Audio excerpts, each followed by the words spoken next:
Selamat malam, Assalamualaikum warahmatullahi wabarakatuh, dan salam sejahtera untuk kita semua. Bertemu lagi dengan saya.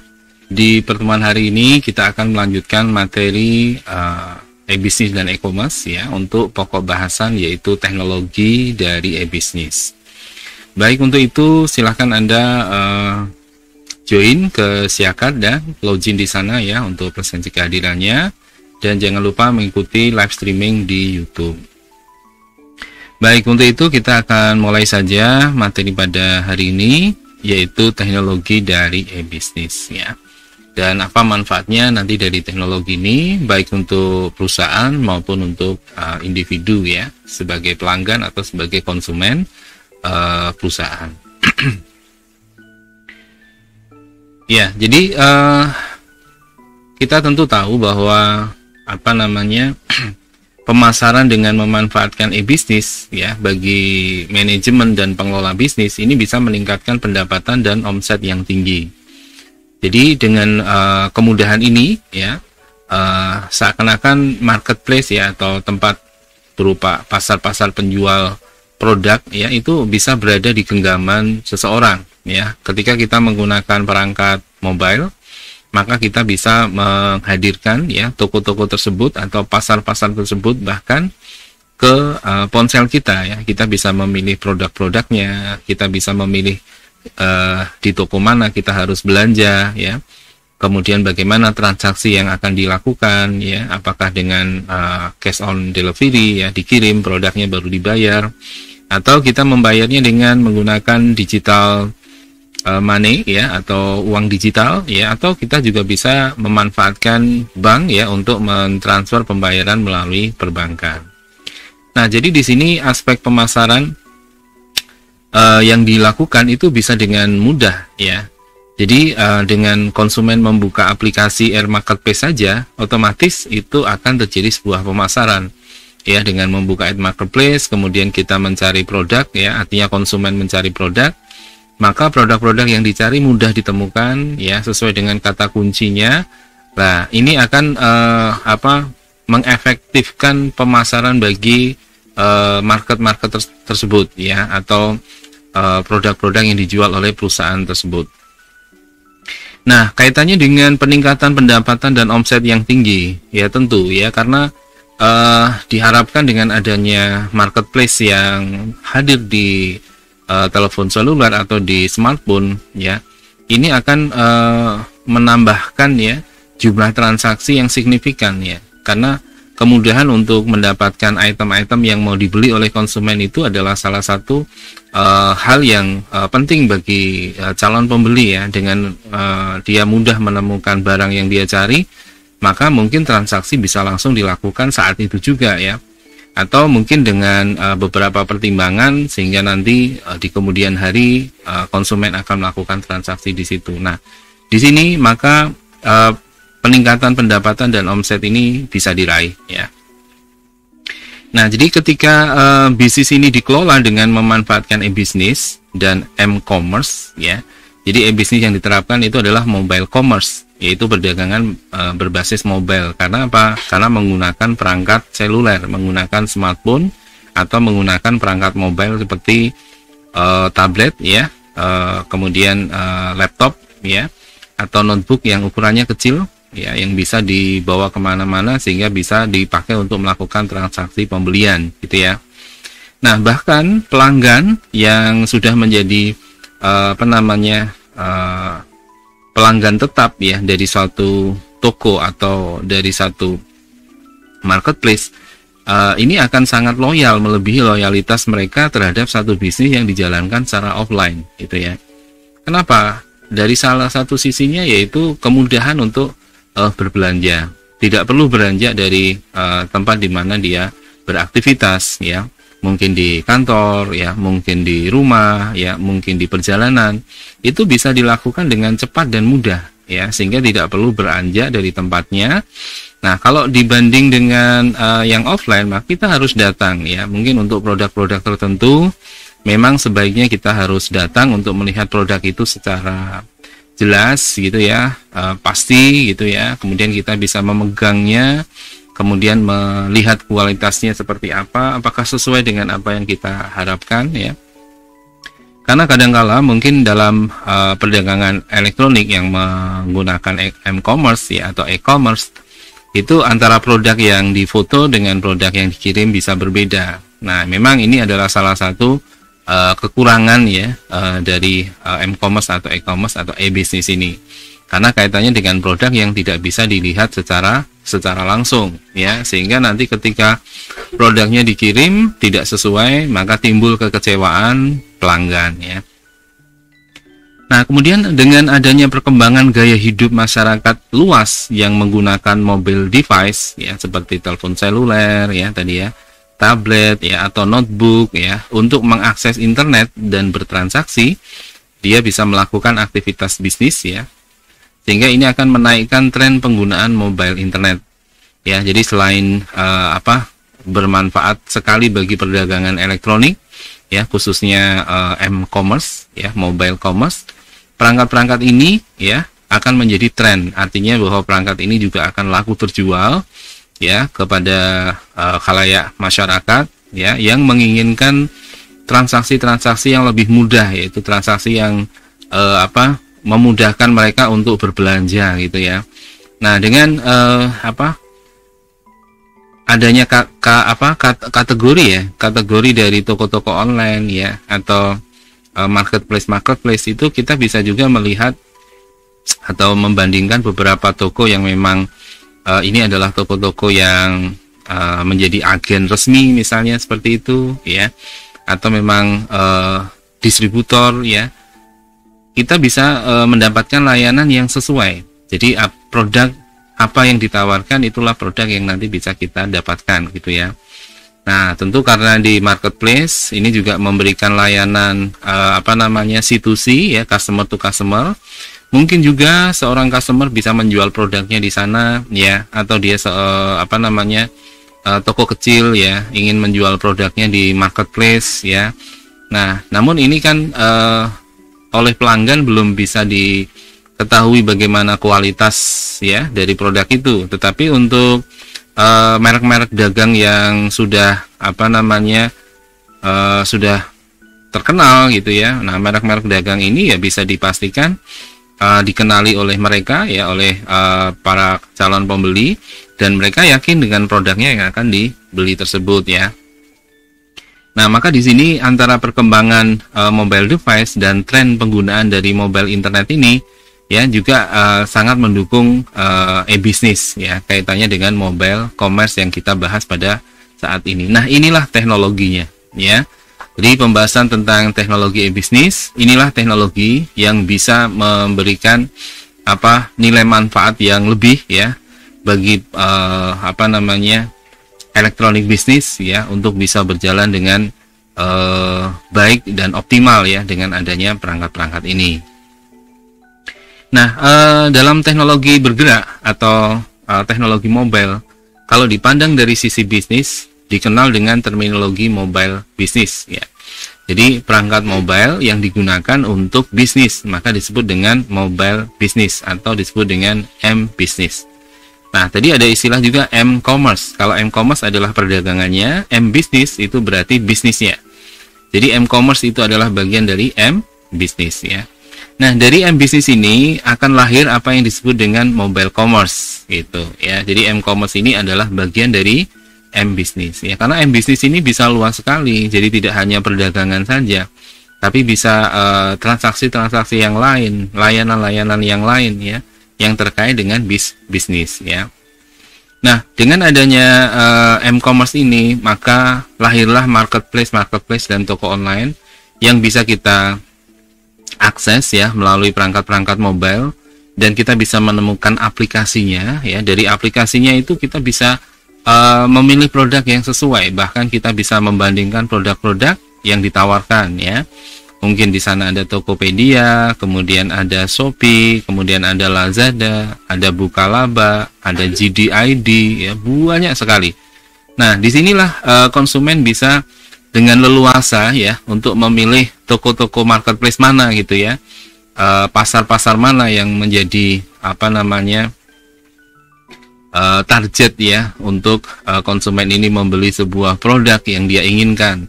Mungkin dari sisi harga lebih murah, mungkin dari sisi kualitas lebih baik, mungkin dari sisi pelayanan lebih bagus ya. Kemudian kecepatan penghantaran ya, bisa melacak pengiriman barangnya. Kemudian bisa cash on delivery ya, kalau barangnya tidak sesuai bisa dikembalikan ya, seperti itu. Nah, maka di sini dengan marketplace ini akan menambah ya transaksi-transaksi e-bisnis yang ada saat ini. Nah, kemudian ada juga perkembangan teknologi lain yaitu Internet of Things, di mana Internet of Things ini dengan memanfaatkan internet ya, dihubungkan dengan perangkat-perangkat sensor atau perangkat-perangkat pintar yang ada di satu perusahaan ya, atau ke konsumen ya. Ini akan memudahkan untuk melakukan transaksi-transaksi yang terkait dengan Internet of Things ini ya. Jadi tidak semuanya memang menggunakan Internet of Things ya. Nah, Internet of Things ini juga menjadi pembicaraan di era revolusi industri 4.0 ya, di mana konsepnya tidak hanya berpotensi untuk mempengaruhi gaya hidup ya, tetapi juga pekerjaan di perusahaan ya. Mungkin ada perusahaan-perusahaan besar atau perusahaan enterprise yang sudah menerapkan teknologi Internet of Things ini ya untuk menjalankan bisnisnya ya. Mungkin di perusahaan-perusahaan di bagian persediaannya mereka menggunakan robot ya, seperti perusahaan besar yang menjual bukunya ya di luar negeri, di Amerika Serikat sana. Di sana selain buku juga menjual produk-produk yang lain ya. Di gudangnya itu kita bisa melihat di sana ada banyak robot yang mengelola ya transaksi ya, mulai dari pemesanan atau order konsumen sampai produk itu dikirim ya.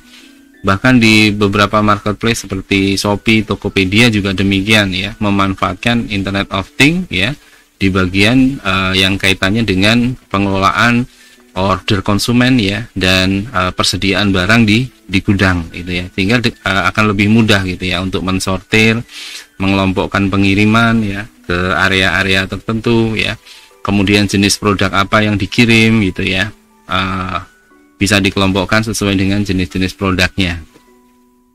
Nah, kemudian dengan adanya internet ini sebenarnya memberi kita manfaat yang mungkin sebelumnya sulit untuk didapat ya. Jadi dengan adanya internet ini nilai manfaatnya sangat besar ya, baik bagi dunia bisnis saat ini maupun individu ya.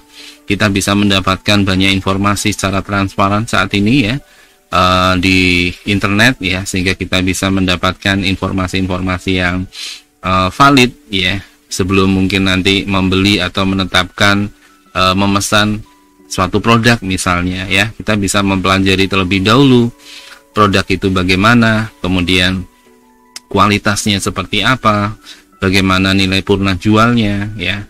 Nah, kita bisa pelajari dulu sebelum nanti membeli produknya. Nah, ini akan membantu ya bagi calon konsumen untuk mendapatkan produk yang lebih baik ya, sesuai dengan apa yang diharapkan ya.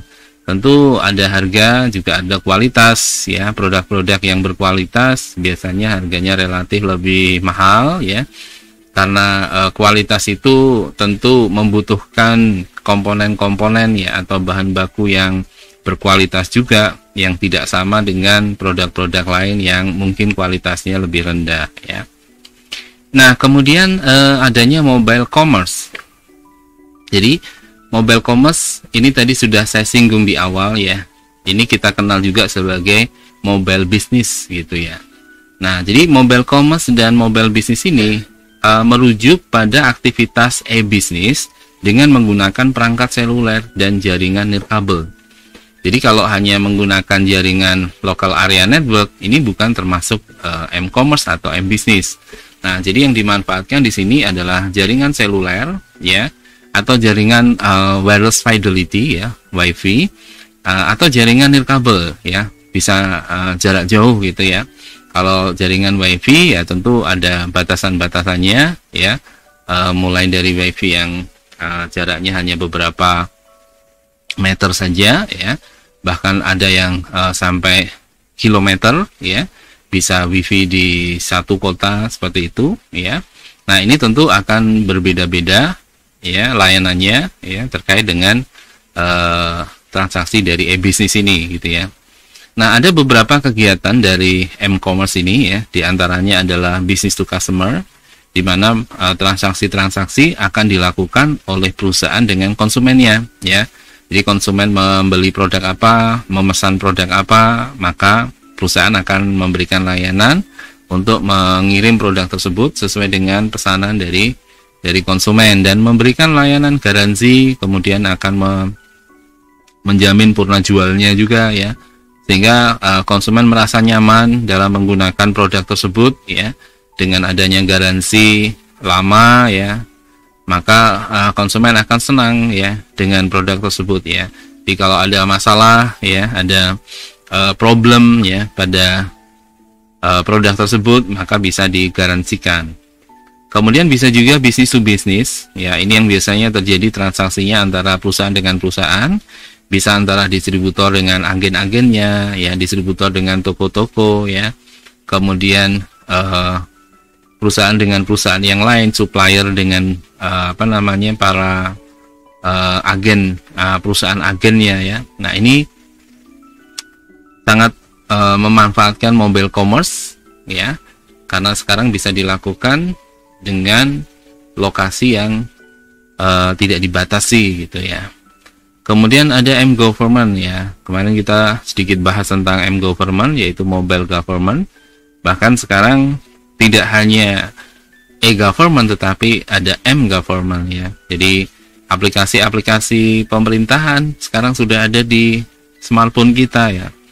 Aplikasi di Dukcapil ya, aplikasi layanan kepada misalnya pembayaran pajak ya, itu ada di smartphone kita ya. Jadi bisa kita instalasi, aplikasinya bisa kita unduh ya, semata-mata untuk memberikan layanan kepada masyarakat ya.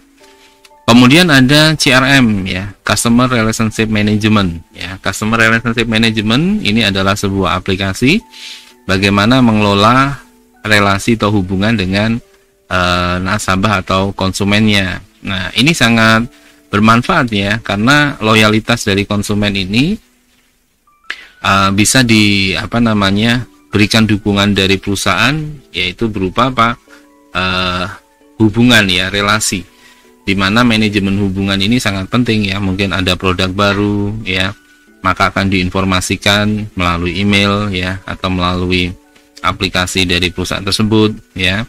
Kemudian ada layanan baru ya, ada diskon dan lain sebagainya ya. Melalui CRM ini maka konsumen akan dimanjakan ya oleh perusahaan ya, dengan memberikan layanan-layanan yang terbaik ya bagi konsumennya.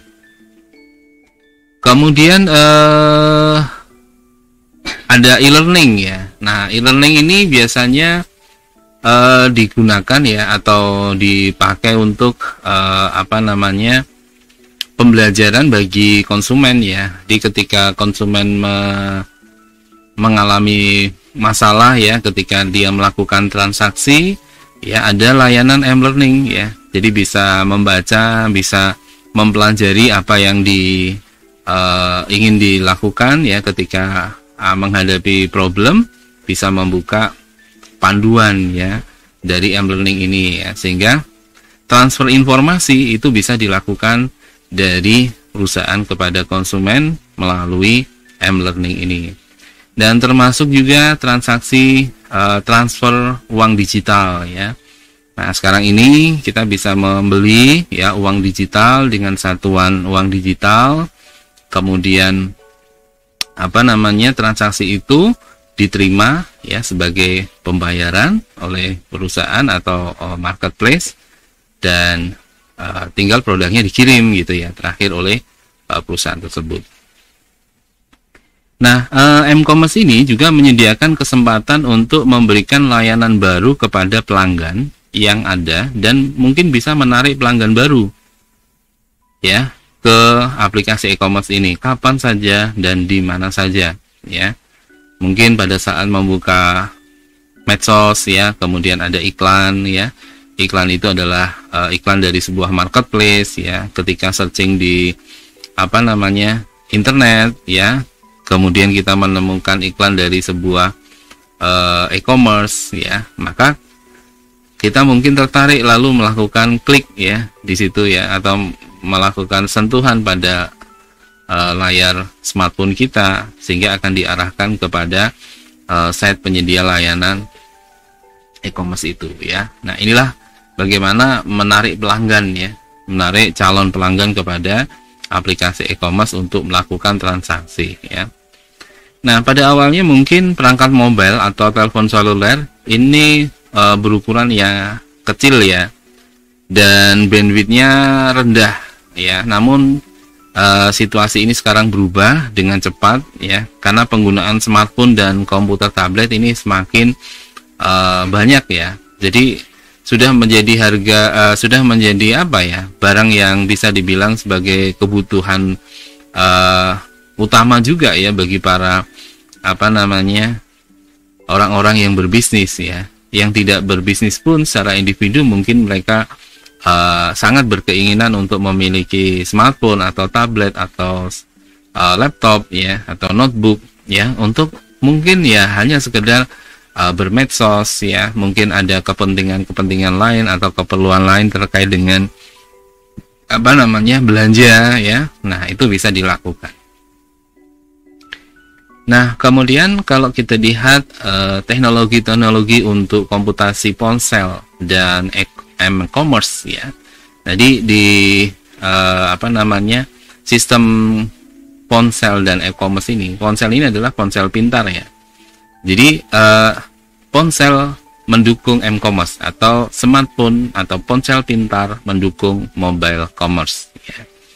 Nah, tentu di sini kita bagi menjadi 3 ya. Ada technical foundation-nya ya, dasar-dasar tekniknya, apa saja yang dibutuhkan teknologinya gitu ya.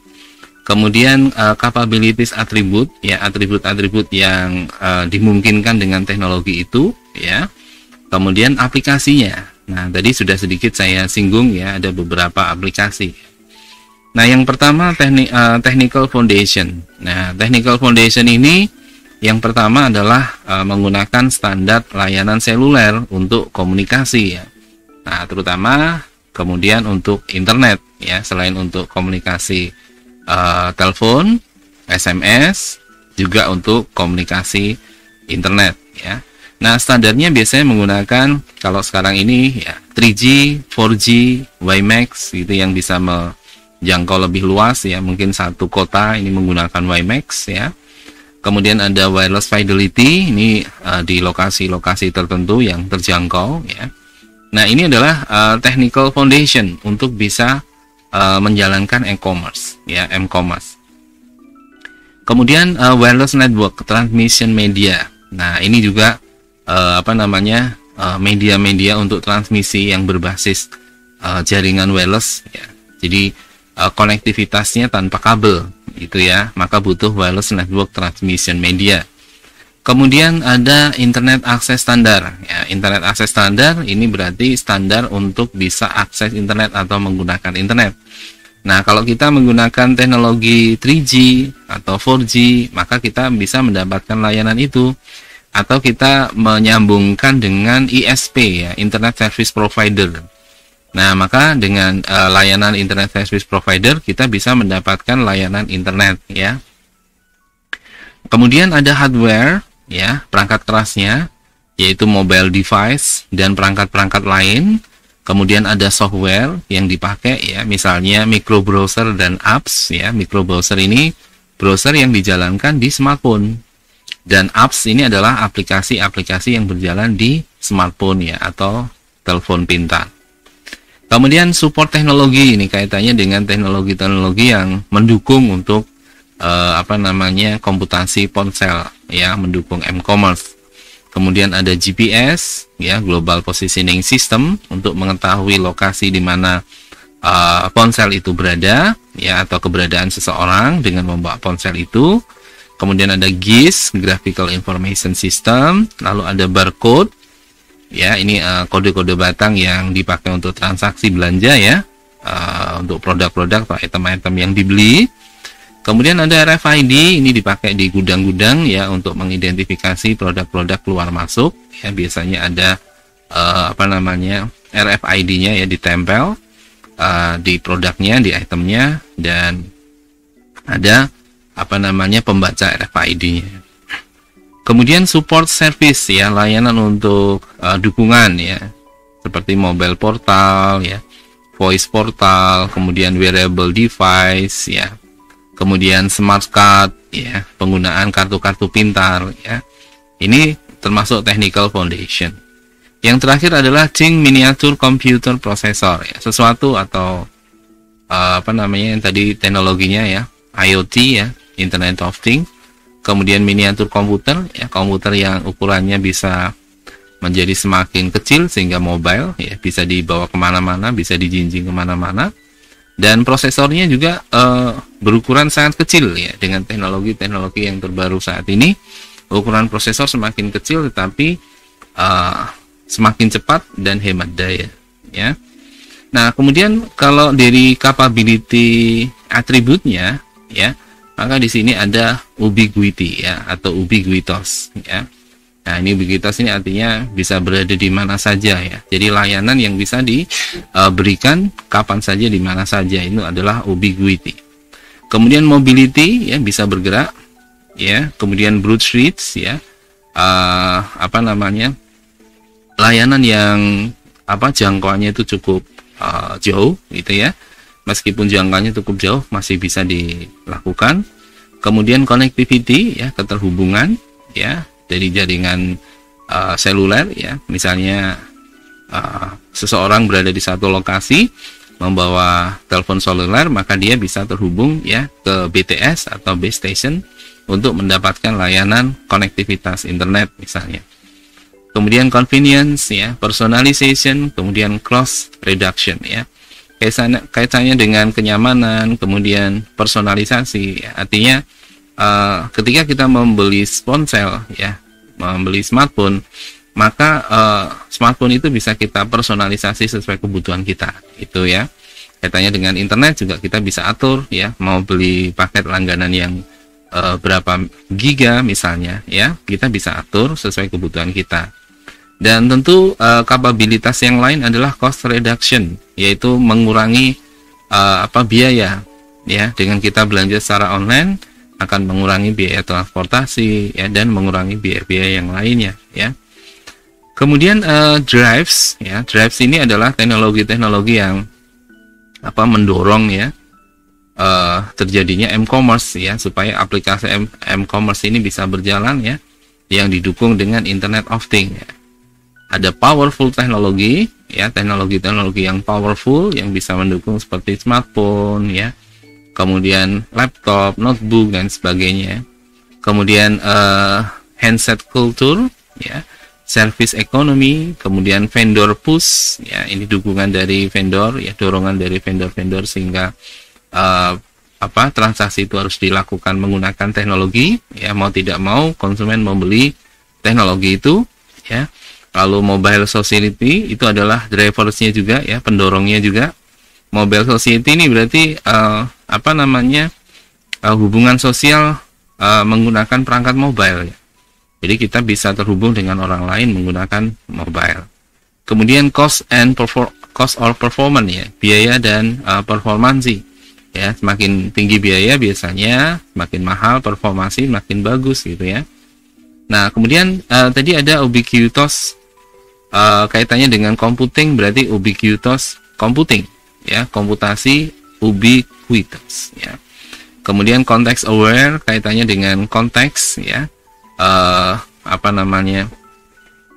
punya care ya dengan apa yang akan dilakukan gitu ya. Kemudian ada inovasi, kemudian ada sistem intelligence ya. Nah, tiga ini ya mendukung Internet of Things ya. Nah, kemudian hasil dari aplikasi yang diterapkan ya dari kapabilitas atribut ini, ada m-commerce ya, mobile commerce, ada l-commerce ya. L-commerce ini adalah location commerce ya. Jadi perdagangan berdasarkan lokasi. Jadi ketika berada di lokasi itu konsumen mendapatkan produk sesuai dengan lokasinya, itu ya. Kemudian ada M-enterprise, mobile enterprise, yaitu perusahaan yang berbasis mobile ya. Jadi transaksi-transaksinya, kegiatan manajemennya itu bisa dilakukan secara mobile ya. Kemudian ada aplikasi-aplikasi, kemudian ada personal device ya. Nah, kemudian yang terkait juga dengan teknologi dari aplikasi yang mendukung Internet of Things ya. Jadi adanya smart cars ya, mobil autonomous ya, itu bisa berjalan menyetir sendiri ya. Jadi bisa mengarahkan mobilnya sendiri tanpa ada sopirnya ya.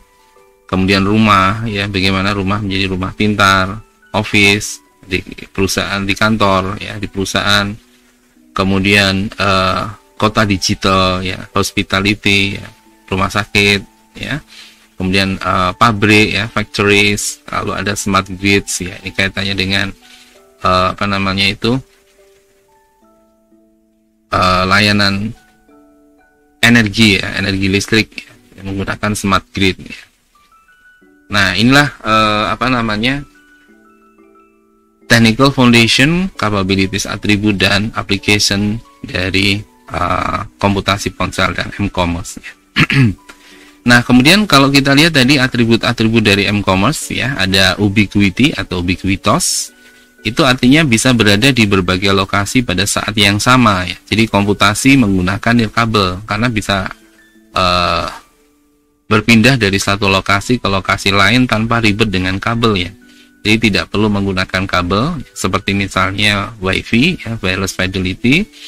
Itu tersedia di banyak tempat ya.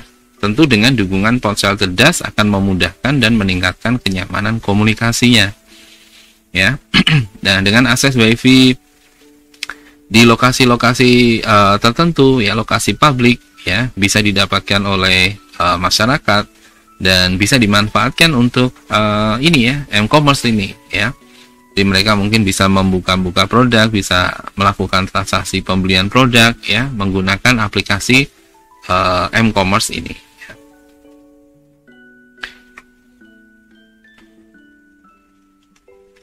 Oke, kemudian yang kedua adalah fungsionalitas dan kemampuan ya, di mana penggunaan perangkat seluler ini meningkat ya meskipun ukuran smartphone relatif kecil dengan harga yang lebih terjangkau ya. Jadi kecilnya ini ya yang membuat mobile ya, jadi bisa dibawa kemana-mana lebih praktis dibandingkan dengan kalau membawa laptop ya atau notebook ya. Anda bayangkan dengan membawa laptop Anda harus bawa tas.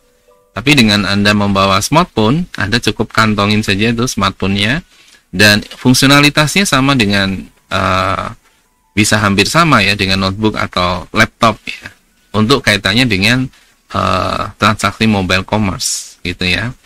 Kemudian yang ketiga, interaktivitas, di mana smartphone memungkinkan interaksi lebih cepat, lebih mudah ya.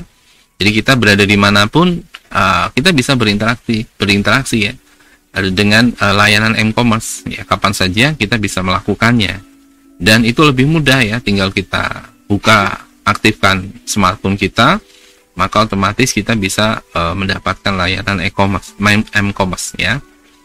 Nah, kemudian individual ya, ini atribut yang keempat, yaitu di mana perangkat mobile merupakan perangkat pribadi ya, sementara beberapa orang mungkin berbagi perangkat komputer yang sama.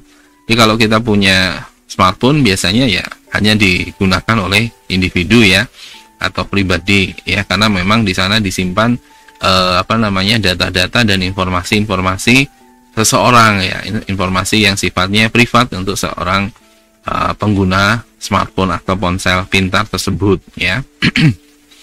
Nah, yang terakhir adalah lokasi. Nah, lokasi ini digunakan untuk mengetahui ya di mana seorang pengguna berada secara fisik ya. Makanya biasanya kalau kita menggunakan aplikasi ya, kita diminta untuk mengaktifkan lokasinya ya. Jadi dengan mengaktifkan lokasinya, maka kita baru bisa mendapatkan layanannya ya, karena layanan tersebut membutuhkan lokasi dari penggunanya. Nah, selain itu juga memberikan kesempatan untuk menawarkan iklan seluler atau layanan-layanan lain yang relevan ya. Jadi dari beberapa aplikasi itu kadang-kadang ada iklan ya, kita tidak mau membaca iklan itu ya. Kadang iklan itu tampil memenuhi satu layar gitu ya, dalam jangka atau durasi mungkin 3 detik atau 5 detik ya, atau 10 detik. Baru kemudian iklannya menghilang dan kita bisa menggunakan aplikasi itu ya. Oke, kemudian apa sih penerapan dari mobile commerce? Mobile commerce ini penerapannya yang pertama adalah aplikasi untuk layanan perbankan dan keuangan ya. Nah, sekarang Anda sudah bisa menggunakan mobile phone ya atau smartphone untuk transaksi perbankan. Kemudian aplikasi mobile enterprise ya, untuk mendukung tenaga kerja untuk meningkatkan operasional internal.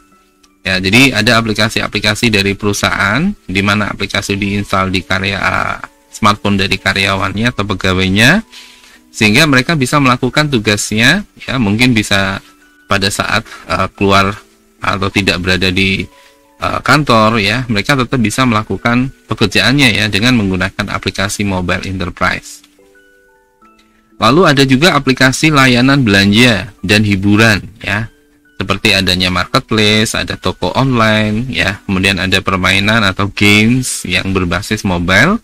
Ini adalah contoh dari penerapan mobile commerce. Coba Anda membuka salah satu marketplace, ya, di sana ada permainan di dalamnya, di mana ketika Anda memainkan, ya, games tersebut, Anda bisa mendapatkan poin, ya, sehingga Anda bisa mengumpulkan poin itu yang bisa digunakan untuk belanja atau bisa ditukarkan, ya, menjadi nilai uang tertentu, ya. Kemudian komputasi dan peralatan pintar yang bisa dipakai, ya. Nah, ini di beberapa industri sudah diterapkan, ya, menggunakan jam tangan pintar, ya, menggunakan alat pelacak pintar, ya, sensor, ya, kemudian kacamata pintar, ya. Ini contohnya Google Glass, ya, yang bisa dipakai oleh karyawannya di bidang industri, ya, industri otomotif, ya, mobil, perakitan motor, dan sebagainya. Nah, kemudian apa sih manfaat bagi organisasi, ya, untuk m-commerce ini atau teknologi m-commerce ini, ya? Yang pertama, manfaatnya adalah meningkatkan penjualan karena kemudahan memesan oleh pelanggan dari manapun dan kapan saja bisa dilakukan, ya. Yang kedua, manfaatnya adalah memungkinkan perdagangan berbasis lokasi untuk lebih banyak meningkatkan penjualan dan pendapatan. Nah, jadi di lokasi-lokasi tertentu, ya, dengan tawaran iklan-iklan tertentu, ya, itu akan sangat memungkinkan untuk bisa meningkatkan, ya, penjualan pada lokasi-lokasi tertentu saja untuk produk-produk tertentu di lokasi itu. Kemudian menyediakan saluran periklanan dan layanan untuk meningkatkan loyalitas pelanggan, ya, seperti CRM tadi, Customer Relationship Management. Nah, adalah saluran periklanan di dalam aplikasi, ya. Kadang-kadang kita merasa agak bosan, ya, dengan adanya iklan-iklan tersebut, ya, karena dari situlah maka layanan yang kita dapatkan secara gratis, ya, namun berisikan iklan-iklan sebagai selingan, ya, untuk mendapatkan layanan gratis tersebut, ya. Namun ada juga aplikasi-aplikasi yang bebas iklan, ya, yang memang kita bisa menggunakannya tanpa adanya iklan. Kemudian manfaat bagi organisasi berikutnya adalah meningkatkan kepuasan pelanggan melalui aplikasi real time.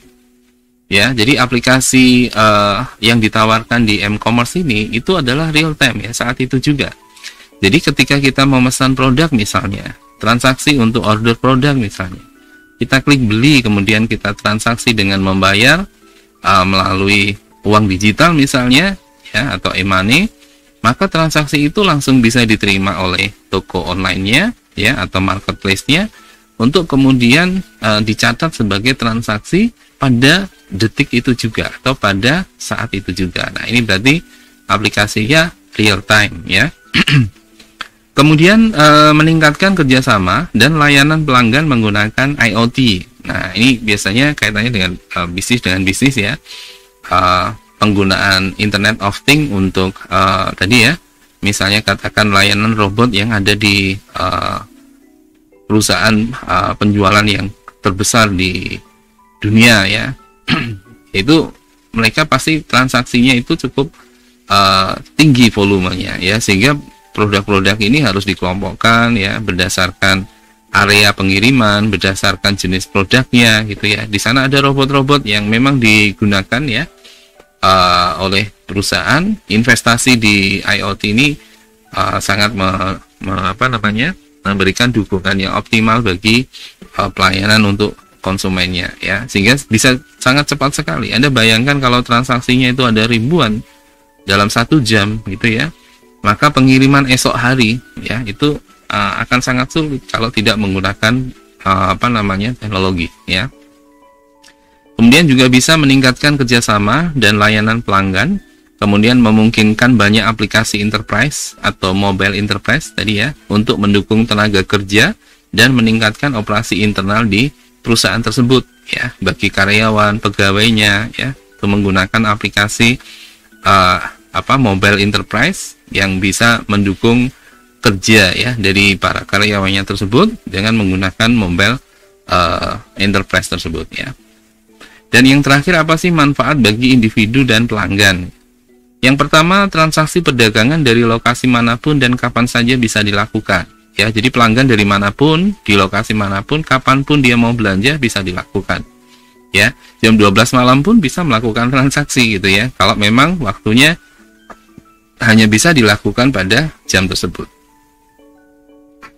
Kemudian membantu dalam berbelanja dan menyediakan informasi real time dan aplikasi belanja yang praktis, ya. Jadi ketika kita belanja, kita bisa dibantu ya,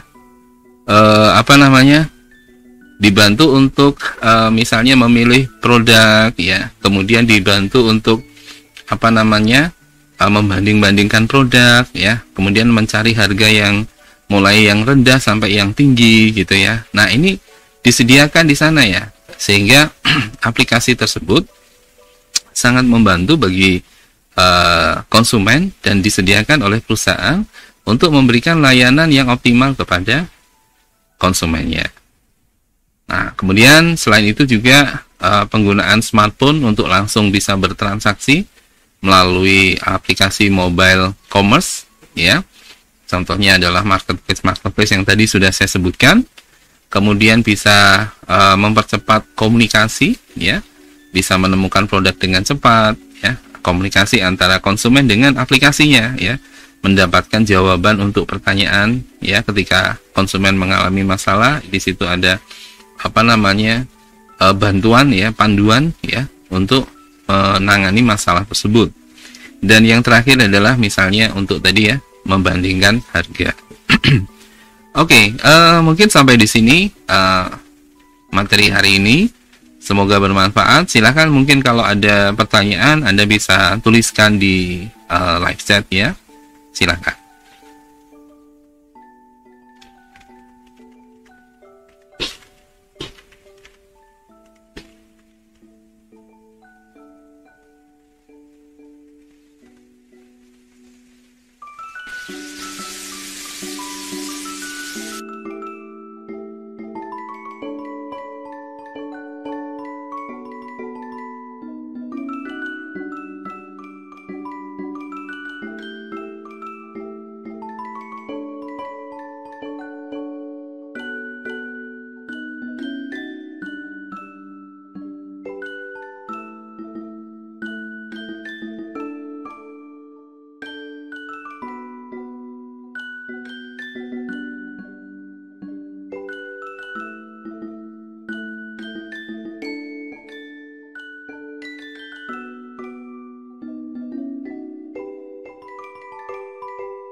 Oke, baik. Jika tidak ada pertanyaan, maka akan saya akhiri materi hari ini. Semoga bermanfaat ya.